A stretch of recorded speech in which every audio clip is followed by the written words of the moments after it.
Imagine a world where aliens invade Earth, not to make friends, but to conquer and destroy.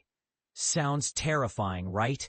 Well, that's the core of War of the Worlds, a story that has captivated audiences for over a century.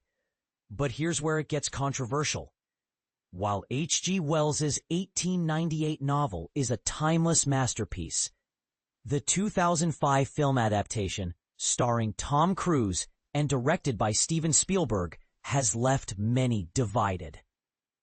Was it a faithful retelling or a Hollywood blockbuster that missed the mark? Let's dive into what happened to this adaptation, explore its highs and lows, and uncover why it still sparks debate today.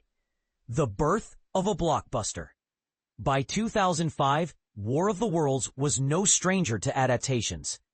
From the iconic 1953 film to the infamous Orson Welles radio broadcast that caused widespread panic, the story had been reimagined countless times.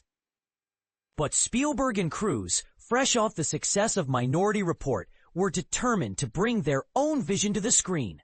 Originally, J.J. Abrams was tapped to write the script, but his commitment to Lost led to Josh Friedman taking the helm. However, Spielberg's longtime collaborator, David Koepp, stepped in to rewrite the script, ensuring it aligned with the director's vision. The film boasted a stellar cast, including Miranda Otto, Tim Robbins, Dakota Fanning, and Justin Chatwin. Spielberg even tailored Otto's character to accommodate her real-life pregnancy, showcasing his attention to detail. Filming spanned over 70 days across the East Coast, with some scenes shot in California.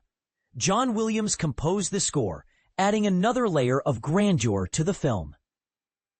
Visual effects were handled by Industrial Light Magic, marking Spielberg's first significant foray into computer-generated storyboarding, thanks to his friend George Lucas's influence.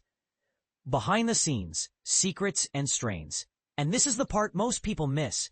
The production was shrouded in secrecy. Koepp emailed script portions to Spielberg, who only shared relevant sections with the cast and crew for that day's shoot. Most actors, including Cruise, were kept in the dark about the ending and the aliens' appearance. Paramount even partnered with Hitachi for an immersive online marketing campaign, hyping the film's theme of human survival against extraterrestrial invaders.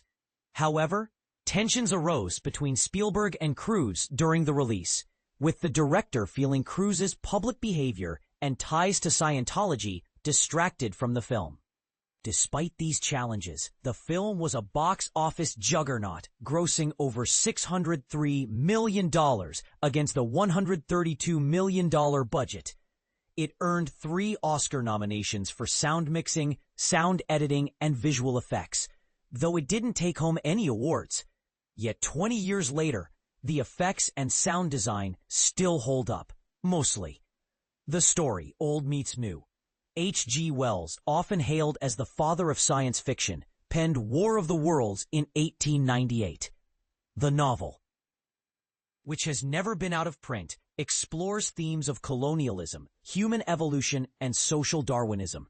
Wells' life was as fascinating as his work. He predicted technological advancements like airplanes, nuclear weapons, and satellite TV. He even wrote the screenplay for Things to Come, 1937, based on his own story, becoming one of the few authors to adapt his work for the screen. The 2005 film follows the novel's core premise, an alien invasion that humanity struggles to resist. However, the execution differs dramatically. The book's narrator is an everyman, allowing readers to project themselves into the story, while the film's protagonist, Ray, Tom Cruise, is a divorced dad trying to protect his family. The setting shifts from 1890s England to modern-day America, altering population density, technology, and geography. These changes modernize the story, but also introduce new themes, like humanity's tendency to turn on itself in times of crisis. A point vividly illustrated in the car theft scene. What sets them apart? While both versions share key plot points, their tones and character arcs diverge. The book's narrator suffers a nervous breakdown, while Ray grapples with existential dread. The film's companion character, Harlan Tim Robbins, is more dangerous and unhinged than his book counterpart, leading to a tense and memorable confrontation. This change underscores the film's focus on humanity's fragility under pressure. Additionally, the aliens' defeat in the film is attributed to Earth's pathogens, a detail absent in the book. Legacy and controversy. The 2005 adaptation remains a polarizing topic. While it was a commercial success and a technical marvel, some critics argue it lacks the depth of Wells' novel. The special effects, though groundbreaking at the time, can feel dated today, and the characters may not resonate with all viewers. Yet the film's impact is undeniable, and its themes of survival and human nature continue to resonate. But here's the real question. Does the 2005 War of the Worlds stand the test of time? Or is it overshadowed by its source material?